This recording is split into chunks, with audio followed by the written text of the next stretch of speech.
real scary to look at a team that returns the veterans that they do coming off their NCAA tournament year last year. A lot of those kids came back for their COVID year. You can tell by how cohesive they are really early in the year. Anybody that's ever played against a team coached by Coach Abe knows that you're in for a defensive battle. It's what she has prided every team she's ever coached, no matter where she's been, on doing. It's every possession is crucial. We're used to playing 85 possessions. This is going to be more like a 65 possession game. So everything you do magnifies. So they've got my attention. They've got our team's attention. And we know I got to keep my mouth shut in these SEC meetings about who we're willing to play when it comes to these challenges. We played Baylor last year, and this is part of the SEC Big 12 Challenge. When you don't play, this is our year to be out. So we'll go to Central Florida. Yeah. So I've got to start having better judgment at those meetings when these topics come up. But it's a great game for us. It'll really test us. Hopefully our trip to UConn and our trip to Jonesboro will have us prepared for playing in a hostile environment. But this will be to date our toughest opponent, that defensive-minded preparation. Scott, go ahead. And Coach, with that being said, trying to mimic what UCF presents in practice with your ladies, what is the biggest obstacle there, you think? Well, it's that they work on it every day, and we're going to ask our white squad to do it for 3 days. And it's not a 3-day put in thing. It is over a number of years. They're on strings with each other. You can tell they're communicating in a unique language in a unique way, the top and the bottom and the middle and the side. So we will not be able to simulate it to the degree that they're able to execute it. I will tell you this, we've got a really good group of white squad people, and they'll do as good a job as anybody could do, but it's impossible. So you try to just hit the highlights. These are the 3 or 4 things that you have to at least do this to function. If you can't do the A, B, C, and D, forget about E, F, and G. So I think we'll do really good on those first 3 things. But when it gets down into the next level of things, there's no chance to create that in a short period of time. I've tried to talk to coaches in their league, but they've obviously got some kind of pact about not talking about each other, because I can't get anything useful out of anybody. Coach, go ahead, Kelly. Well, no, I was just going to finish, Coach. You've got a body of work here through the first 7 games. What have you liked the most about your team thus far? I think we're going to be hard to scout. I think we're not dependent upon one way or one person or 2 peoples or 2 ways. We've got a lot of variety. We've got some depth. We've been able to win a game, in a low scoring. We've been able to win one in the middle and one at the high. So I really like where our rotations are starting to settle in. We've kind of finally started settling into a little bit of a starting lineup that got us off to a really, really good start against a good Belmont team the other night. And then I think our rotations flowed from there. So I like where that's at. I think offensively, we're way ahead of where we normally are this time of the year, probably because Coach Todd's taken over that side a little bit of it. And he's been very, very good at what we've been putting in. But I do like where we're at offensively. We've got a lot to clean up defensively. But I like where we're at offensively. I like our depth. I like our variety, and that we've got really, really good balance, 1 through 8 or 9 there. Kelly, go ahead. Sure. Coach, it's a little bit of a homecoming of sorts for Samara, being from Fort Lauderdale, a couple hours away. Yep. Why does she look so comfortable so quickly as a freshman? I mean, she's shooting lights out from 3. Well, she played for Miguel and Obel and Paul and those guys in Miami, the Suns, and they prepare a kid to be freshman ready. They don't just prepare the kid on the court; they prepare him for the off the court stuff. And then if you've ever met her mama was a heck of a player at Alaska Anchorage. If you've ever met her mama, you knew from the day that we had that kid on campus and we met her, we were like, this kid's different. She's made different. She's been raised in an environment that allows her to be really freshman coachable. And that carries over. So it's been sustained now in some pretty tough pretty tough matchups for her. She hasn't shown any signs, and I think the homecoming, for her, it'll be just like everything else. It'll be important, but I don't think it impacts her. We've tried to frustrate her, whatever word. We've tried to get her in situations where she's uncomfortable to see if she can grow, and she just keeps taking everything we throw at her and say, "Hey, bring it on! I'm ready for more." So, it's been a lot of fun because, around here, we've got a lot of local kids, so most people didn't know about her. So like everybody's like, "Man, what a surprise!" I'm like, "No, this is not a surprise. This is a kid who, if you saw on the summer circuit, and you saw with St. Thomas Aquinas, her high school, the job that they did with her, you knew she was SEC ready." And it's great that it's happened, and it's fun for our people around here to get to know a face that maybe they weren't expecting, but surprise is not a good word to use for it. Yeah. And then, we saw glimpses of Jersey's game the other day against Belmont, the 3-point shooting, how she moves without the basketball. What element of her game that we haven't necessarily seen yet most excites you? Well, I think she's going to become a defensive menace at times. She in practice will block shots. And, I joked earlier to our local group here, I had to call a goaltending in practice one day, which I didn't even know what the signal was for. So I think defensively, she's going to continue to grow there. Obviously, growing up, she was told, don't foul, because we need you in the game for 32 minutes in a high school game or 30, whatever, in a summer league game. So I think there's times when she's a little passive because she's been told her whole life not to foul. There's going to be some block shots that show up on her highlight reel in time because she's got great timing. And I think once she gets a few of those, you'll see him continue to grow. It's going to be, there's going to be flashes at times, and then there's going to be times when, she looks like that baby giraffe that she is. Her body her muscles and tendons are grown into her bones. So there will continue to be flashes, but you see what it can be, when it all comes together. And we're nowhere close. None of us on this call will get to see her at her highest potential without having to buy a ticket to do it. It'll be later on in life, but we'll have some fun along the way, but we're never going to see her at her highest potential. That'll be when she's 27 or 28. Nice. Thank you so much. Yep. Paul, we'll go to you. Coach, going back to this Central Florida team, a veteran team, obviously they want to play at a different pace. For your young team, how big of a challenge is that going and trying to play at your pace? I think it's big.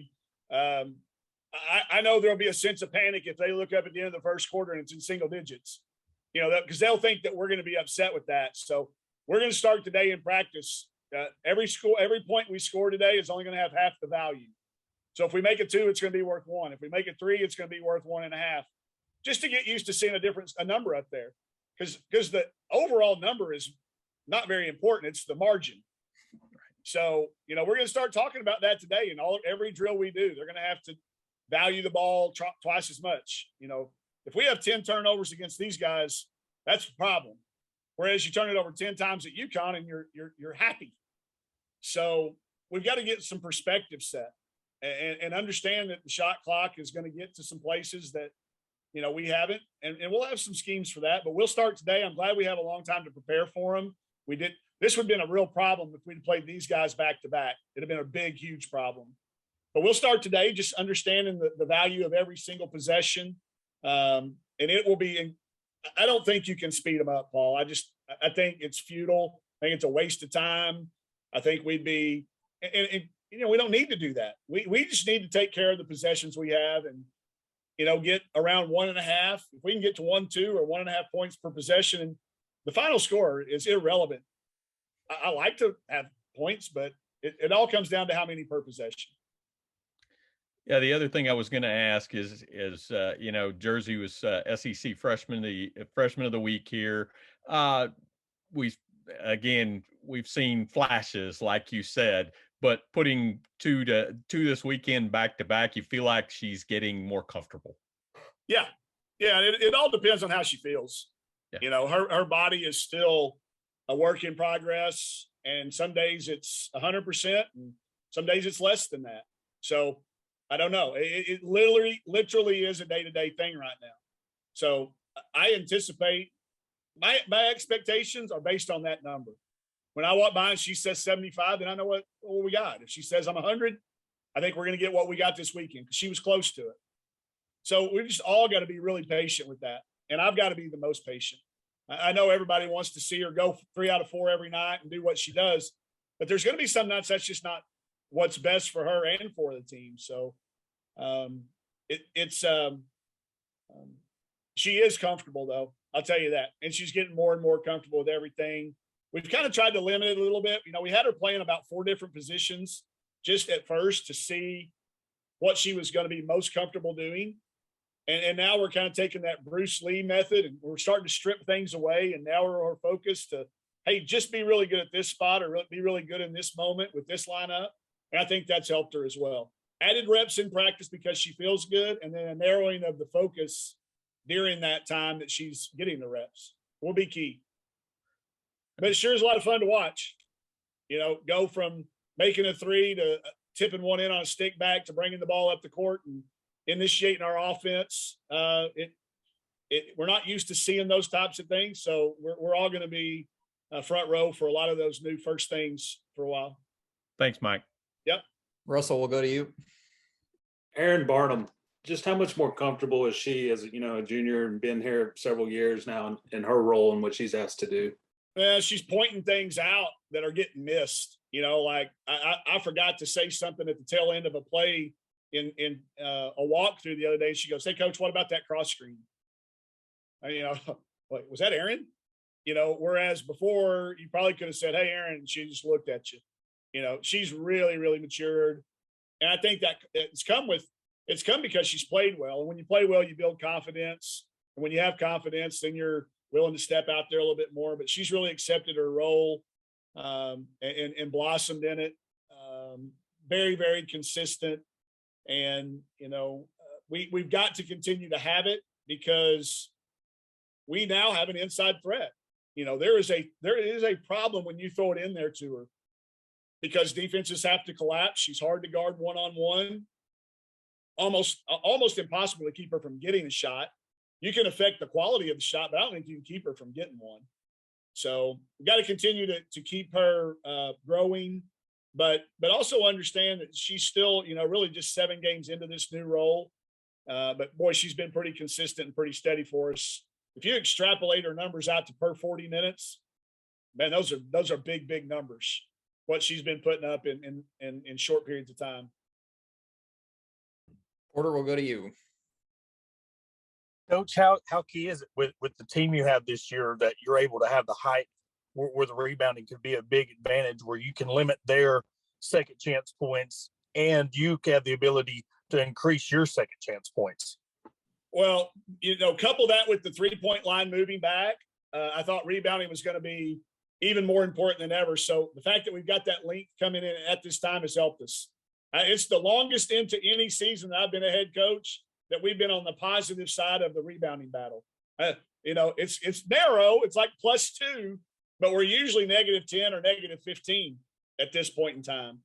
So the fact that we've closed that gap and still continue to not turn the ball over, we're getting great shots, and we're out shooting our opponents by 20 to 25 attempts per game. And that's what the number I really like to look at is. So the added length has helped us on defensive deflections, on closing down and affecting shots, and then finishing with a stop.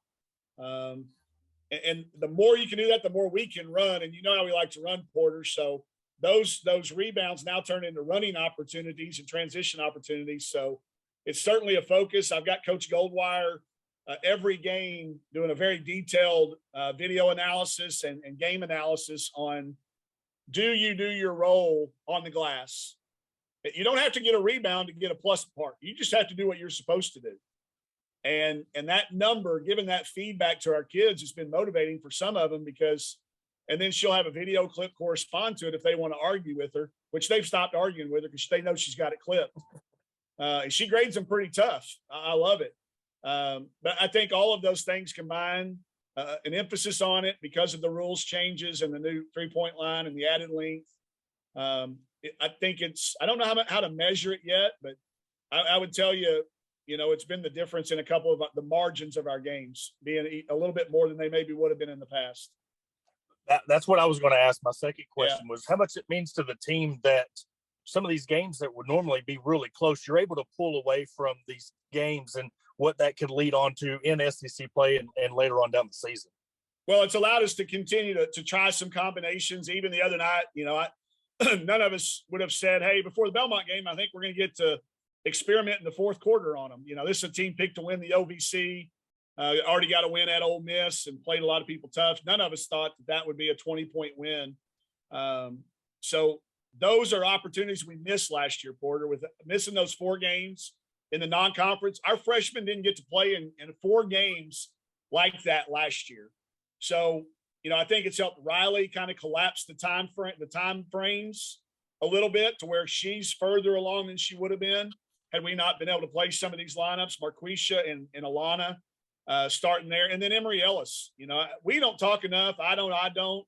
But boy, Emory Ellis's minutes have been really, really big, backing Aaron up. And, out of that position, those two together have kind of formed a pretty good 2-headed monster. But like you're saying, to your point, if these would all been a 1 or 2 possession game on in the fourth quarter, might not have had the game confidence to put those kids in those situations yet. But I think not only is it going to help us this year, but I really think it helps us when we make the turn next year and these kids become sophomores. It's Thanksgiving, and we all know what that means, football. And nothing goes better with football than turkey and betting. BetOnline has you covered for all the holiday season. More props, odds, and lines than ever before. BetOnline remains your #1 spot for all sports action this Thanksgiving. Head to our new updated desktop or mobile website to sign up today and receive your 50% welcome bonus with the promo code BELIEVE to receive your bonus. That's BLEAV to receive your bonus. And it's not just football. BetOnline has pro and college hoops, NHL, boxing, UFC, even your favorite Vegas casino games. Don't wait to take advantage of all these amazing offers available for the 2021 season. BetOnline is the fastest and easiest way to bet on all your favorite sports.